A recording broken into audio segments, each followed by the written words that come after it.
ପକ୍ଷୀପୁର ଜଙ୍ଗଲ ପୁରା ଶାନ୍ତ ଥିଲା। ସେହି ଶାନ୍ତ ପରିବେଶରେ ଗୋଟେ ଡାହାଣୀ ଉଡ଼ି ଉଡ଼ି ଆସି ଜଙ୍ଗଲ ମଝିରେ ଆସି ପହଞ୍ଚିଲା। ସେ ଇଆଡ଼େ ସିଆଡ଼େ ଦେଖିବାକୁ ଲାଗିଲା। ବାଃ, ଜଙ୍ଗଲ ତ ପୁରା ଶାନ୍ତ ଅଛି। ମତେ ଭଲ ଜାଗା ମିଳିଗଲା। ଆଉ ଗୋଟେ ଦିନ ପରେ ରାକ୍ଷୀ ପୂର୍ଣ୍ଣିମା। ଯାଉଛି ମୁଁ ଗୋଟେ ରାକ୍ଷୀ ଦୋକାନ ଦେବି। ଆଉ ଯିଏ ବି ସେ ରାକ୍ଷୀ ନେଇ ତା ଭାଇମାନଙ୍କୁ ପିନ୍ଧେଇବ ସେ ସିଧା ଗାୟବ ହେଇ ମୋ ପାଖକୁ ଚାଲି ଆସିବ। ତାପରେ ମୁଁ ସେ ପକ୍ଷୀମାନଙ୍କ ଜୀବନ ଶକ୍ତି ନେଇ ବହୁତ ଶକ୍ତିଶାଳୀ ହେବି। ହା ହା ହା ହା। ଏହା କହି ସେ ଉଡ଼ି ଉଡ଼ି ଜଙ୍ଗଲର ଗୋଟେ କୋଣକୁ ଚାଲିଗଲା। ଆଉ ତା ମନ୍ତ୍ର ଶକ୍ତି ଦ୍ୱାରା ଗୋଟେ ସୁନ୍ଦର ରାକ୍ଷୀ ଦୋକାନ ତିଆରି କଲା। ଏବେ ଖାଲି ସକାଳର ଅପେକ୍ଷା। ସମସ୍ତେ ଆସି ରାକ୍ଷୀ ନେଲା ପରେ ଆସିବ ମଜା। ହା ହା ହା।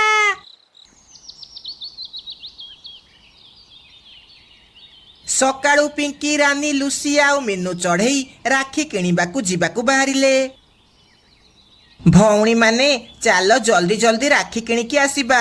ପୁଣି ତାପରେ ମିଠା ବନେଇବା। ବହୁତ ସାରା କାମ ଅଛି। ହଁ, ମୁଁ ଏ ବାଜି ମୋ ରକି ଭାଇ ପାଇଁ ଜଗନ୍ନାଥଙ୍କ ମୁହଁଥିଆ ରାକ୍ଷୀ କିଣିବି। ଆଉ ମୁଁ ବି ମୋ ଭାଇ ପାଇଁ ଗୋଟେ ସୁନ୍ଦର ରାକ୍ଷୀ କିଣିବି। ହଉ, ଯାହା କଥା ହେବାର ଅଛି ଦୋକାନ ପାଖରେ କଥା ହେବ। ଏବେ ଚାଲ। ତାପରେ ସମସ୍ତେ ରାକ୍ଷୀ କିଣିବାକୁ ଯିବାକୁ ଲାଗିଲେ। କିଛି ଦୂର ଯିବା ପରେ ସେମାନେ ଜଙ୍ଗଲର ଗୋଟେ କୋଣରେ ଗୋଟେ ନୂଆ ରାକ୍ଷୀ ଦୋକାନ ଦେଖିଲେ। ଆରେ, ଏଠି ତ କ'ଣ ଗୋଟେ ନୂଆ ରାକ୍ଷୀ ଦୋକାନ ଖୋଲିଛି। କାହିଁ କାଲି ସକାଳେ ମୁଁ ବଜାର ଗଲାବେଳେ କାହିଁ ଏଠି ଦୋକାନ ତ ନଥିଲା। ଆରେ, ଦୋକାନ ଖୋଲିବାକୁ କେତେ ସମୟ ଲାଗିବ ଯେ? ସେ ସବୁ ଛାଡ଼, ଏଠି ସବୁ ସୁନ୍ଦର ସୁନ୍ଦର ରାକ୍ଷୀ ଅଛି। ଚାଲ କିଣିବାକୁ ଯିବା। ସମସ୍ତେ ତାପରେ ଦୋକାନ ପାଖକୁ ଗଲେ। ଡାହାଣୀ ଗୋଟିଏ ସାଧାରଣ ଚଢ଼େଇ ରୂପରେ ବସିଥିଲା। ଆସନ୍ତୁ ଆସନ୍ତୁ ଭଉଣୀମାନେ, ମୋ ପାଖେ ସବୁ ଭେରାଇଟିର ରାକ୍ଷୀ ଅଛି। ଆସ ଆସ। ତମ ପାଖରେ ତ ବହୁତ ସୁନ୍ଦର ସୁନ୍ଦର ରାକ୍ଷୀ ଅଛି। ଏସବୁ ବେଶୀ ଦାମ ନୁହଁ ତ? ନାଇଁ ନାଇଁ ଭଉଣୀ, ମୁଁ ତମମାନଙ୍କୁ ରାକ୍ଷୀ ସବୁ ବହୁତ ଶସ୍ତା ଦାମରେ ଦେବି। ମତେ ତାହେଲେ ସେ ଜଗନ୍ନାଥଙ୍କ ରାକ୍ଷୀ ଦିଅ। ଆଉ ମତେ ସେ ନୀଳ ରଙ୍ଗର ଫୁଲବାଲା ରାକ୍ଷୀ ଦିଅ। ଏମିତି ସମସ୍ତେ ନିଜ ନିଜ ମନ ପସନ୍ଦର ରାକ୍ଷୀ କିଣିଲେ। ଡାହାଣୀ ସେମାନଙ୍କୁ ଦେଖି ମନେ ମନେ ହସୁଥାଏ। ରାକ୍ଷୀ ସବୁ ଭଲ ଲାଗିଲା ତ? ହଁ ହଁ, ବହୁତ ଭଲ ଲାଗିଲା। ତମକୁ ଧନ୍ୟବାଦ। ତାପରେ ସମସ୍ତେ ରାକ୍ଷୀ ନେଇ ଖୁସି ଖୁସି ଘରକୁ ଫେରିଗଲେ। ଏବେ ଖାଲି କାଲିର ଅପେକ୍ଷା। ତାପରେ ଆସିବ ମଜା। ହା ହା ହା।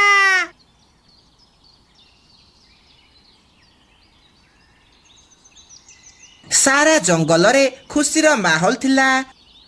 ସବୁ ଭଉଣୀମାନେ ନିଜ ନିଜ ଭାଇମାନଙ୍କୁ ରାକ୍ଷୀ ବାନ୍ଧିବା ପାଇଁ ରେଡି ହେଲେ। ଜଗା ଭାଇ, ଦେଖେ, ମୁଁ ତୋ ପାଇଁ ବହୁତ ସୁନ୍ଦର ରାକ୍ଷୀ ଆଣିଛି। ହଉ ଆସେ, ମତେ ଶୀଘ୍ର ରାକ୍ଷୀ ବାନ୍ଧିଦେ। ତାପରେ ମିନୁ ତା ଭାଇ ହାତରେ ଯାଇ ରାକ୍ଷୀ ବାନ୍ଧିଲା। ସେ ଯେମିତି ରାକ୍ଷୀ ବାନ୍ଧି ମିଠା ଖୁଆଇବାକୁ ଯାଇଛି, ହଠାତ୍ ତା ଭାଇ ସେଠାରୁ ଅଦୃଶ୍ୟ ହେଇଗଲା। ଭାଇ ଭାଇ, ତୁ କୁଆଡ଼େ ଗଲୁ? ସେପଟେ ରାନୀ ତା ଭାଇକୁ ରାକ୍ଷୀ ବାନ୍ଧିଲା। ଭାଇ ତତେ ମୋର ରହିଲା ରାଣ, କହିବୁ ତୁ କଥା ଟିକେ ଟିକେ ଟାଣ। ହଠାତ୍ ତା ଭାଇ ବି ଗାୟବ ହେଇଗଲା। ଏମିତି ଜଙ୍ଗଲରେ ସମସ୍ତଙ୍କ ଭାଇ ଗାୟବ ହେବାକୁ ଲାଗିଲେ। ମୋ ଭାଇ ରାକ୍ଷୀ ପିନ୍ଧଉ ପିନ୍ଧଉ ମୋ ଭାଇ କୁଆଡ଼େ ଗାୟବ ହେଇଗଲା। ମୋ ଭାଇ ବି କୁଆଡ଼େ ଗାୟବ ହେଇଗଲା। ମତେ ଲାଗୁଛି ସେ ରାକ୍ଷୀ ଯୋଗୁ ଏମିତି ସବୁ ହେଲା। ସେ ରାକ୍ଷୀ ଭିତରେ କିଛି ରହସ୍ୟ ଅଛି। ଆଉ ଡେରି ନ କରି ଚାଲ ସେ ରାକ୍ଷୀ ଦୋକାନୀକୁ ଧରିବା। ସେ ହିଁ ଜାଣିଛି ଆମ ଭାଇମାନେ କୁଆଡ଼େ ଗଲେ। ତାପରେ ସେମାନେ ସମସ୍ତେ ସେ ରାକ୍ଷୀ ଦୋକାନ ପାଖକୁ ଯିବାକୁ ଲାଗିଲେ। ସେମାନେ ଯାଇ ଦେଖିଲେ ସେଠି ଆଉ ସେ ଦୋକାନ ନାହିଁ। ଆରେ, ସେ ରାକ୍ଷୀ ଦୋକାନ କୁଆଡ଼େ ଗଲା? ଆଉ ସେ ଦୋକାନୀ ବି ନାହିଁ। ଚାଲ, ସେ ଦୋକାନୀ ବେଶୀ ବାଟ ଯାଇ ନଥିବ। ଚାଲ ତାକୁ ଧରିବା। ସମସ୍ତେ ମିଶି ଗଭୀର ଜଙ୍ଗଲ ଭିତରକୁ ସେ ଦୋକାନୀକୁ ଖୋଜିବାକୁ ଗଲେ। କିଛି ବାଟ ଗଲା ପରେ ସେମାନେ ବାଟରେ ଗୋଟିଏ ବୁଢ଼ା ପେଚାକୁ ଦେଖିଲେ।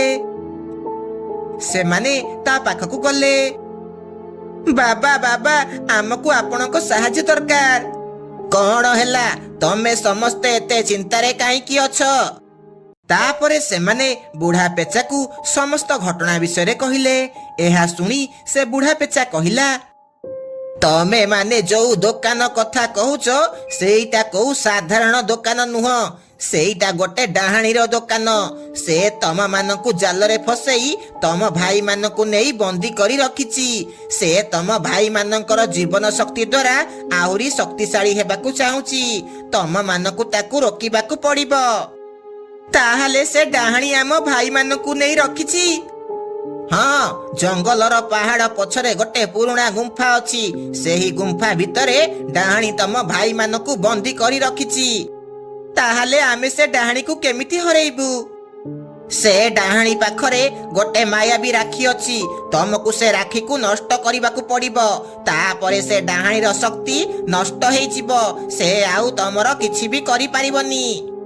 ତାପରେ ସେମାନେ ବୁଢା ପେଚାକୁ ଧନ୍ୟବାଦ ଦେଇ ଗୁମ୍ଫା ଆଡକୁ ଯିବାକୁ ଲାଗିଲେ। କିଛି ସମୟ ଅତିକ୍ରମ କଲା ପରେ ସେମାନେ ସେହି ଗୁମ୍ଫା ପାଖରେ ପହଞ୍ଚିଗଲେ। ସେମାନେ ଭିତରକୁ ଯାଇ ଦେଖିଲେ ତାଙ୍କ ଭାଇମାନେ ପିଞ୍ଜରା ଭିତରେ ବନ୍ଦ ଅଛନ୍ତି। ଭାଇମାନେ, ତମେ ସବୁ ଠିକ ଅଛଟି? ଆରେ ତମେ ମାନେ ଏଠାକୁ କଣ ପାଇଁ ଆସିଲ? ଯାଅ, ପଳା ଏଠୁ, ପଳାଅ। ନା, ଆମେ ଆଜି ତମ ମାନଙ୍କୁ ନେଇକି ହିଁ ଯିବୁ। ସେତିକି ବେଳେ ଡାହାଣୀ ସେଠାରେ ପ୍ରକଟ ହେଲା। ତାହେଲେ ତମେ ମାନେ ଖୋଜି ଖୋଜି ଏ ଜାଗାରେ ପହଞ୍ଚିଗଲ।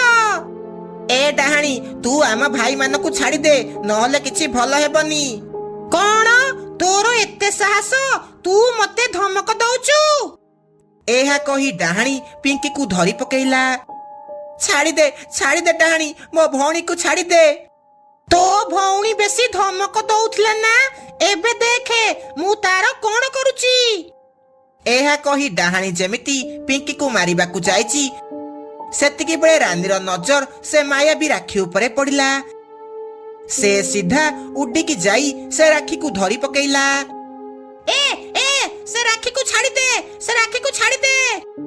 ବହୁତ ଡେରି ହେଇଗଲା ଡାହାଣୀ।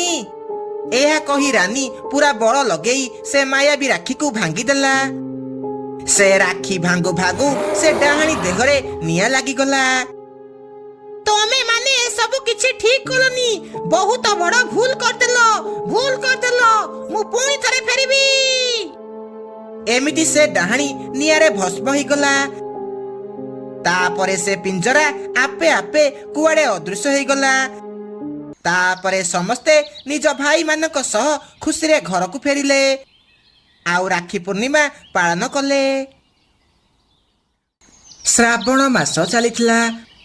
ପ୍ରତିବର୍ଷ ଭଳି ଏ ବର୍ଷ ମଧ୍ୟ ପକ୍ଷୀମାନେ ବୋଲବମ୍ ଯାତ୍ରା କରିବାକୁ ବାହାରିଲେ। ବଣ୍ଟି ପାରା, ମିଟୁ ଶୁଆ, ବାଜୁ ଚିଲ ଆଉ କାଳୁ କାଉ ନିଜ ନିଜ କାଉଡ଼ିଆ ଧରି ରେଡି ହେଲେ। ସାଙ୍ଗମାନେ, ଆମେ ଏ ବାଜି ଚନ୍ଦନ ନଦୀରୁ ପାଣି ନେଇ ଆରପଟ ଜଙ୍ଗଲରେ ଥିବା ନୀଳକଣ୍ଠେଶ୍ୱର ମନ୍ଦିର ଯାଏଁ ଯିବା। ରାସ୍ତା ତ ବହୁତ ଦୂର, ଆମକୁ ଘନ ଜଙ୍ଗଲ ଦେଇ ଯିବାକୁ ପଡିବ। ସମସ୍ତେ ରାଜି ତ? ଆରେ ଦୂର ହେଲେ କଣ ହେଲା, ମହାଦେବଙ୍କ ନାମ ନେଇ ଚାଲିଲେ ସବୁ ରାସ୍ତା ସହଜ ହେଇଯିବ। ଚାଲ, ଆଉ ବେଶୀ ଡେରି ନ କରି ନଦୀକୁ ଯାଇ ପାଣି ଭରିବା। ତାପରେ ସମସ୍ତେ ଚନ୍ଦନ ନଦୀ ପାଖକୁ ଯିବାକୁ ଲାଗିଲେ। ତାପରେ ସେମାନେ ନଦୀରେ ଗାଧେଇ ନିଜ ନିଜ କଳସୀରେ ପାଣି ଭରିଲେ। ହର ହର ମହାଦେବ, ହର ହର ମହାଦେବ, ହର ହର ମହାଦେବ। ଏହା କହି ସେମାନେ ଯାତ୍ରା ଆରମ୍ଭ କଲେ। बोल बम हरर बम, बोल बम हरर बम, जटिया बाबा पार करेगा, पार्वती पति पार करेगा। चंदन नदीरू नीलकंठेश्वर मंदिर पर्यंत रास्ता बहुत घन जंगल भितर देई जाइतिला। रास्तारे बड़ बड़ गछ आउ छोट छोट झरणा आउ पथरिया रास्ता थिला। आउ केते दूर बाकी अछि? मो हिसाब रे आहुरी अधा रास्ता अछि। ताहाले आज संध्या पूर्वरु आमे पहुँची पारिबा तो? आरे बेसी गहଳି न करी जदि भगवानक नाम नहीं आगक बढ़िबा ताहाले जल्दी जल्दी पहुँची जिबा।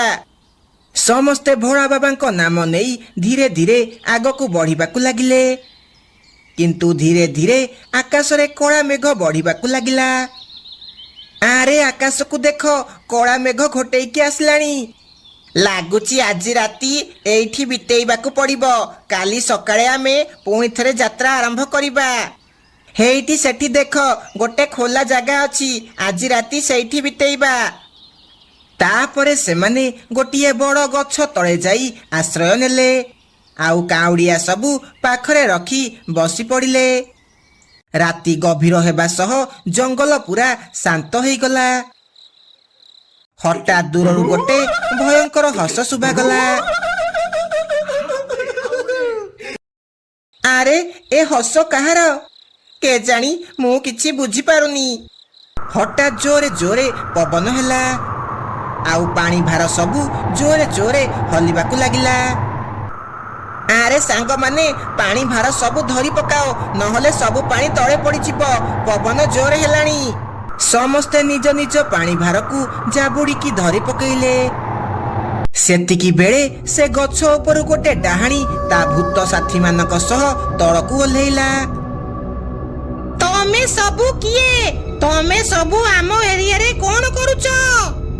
ଆମେ ସବୁ ପାଣି ଭାର ନେଇ ଆରପଟ ଜଙ୍ଗଲର ନୀଳକଣ୍ଠେଶ୍ୱର ମନ୍ଦିରକୁ ଯାଉଛୁ।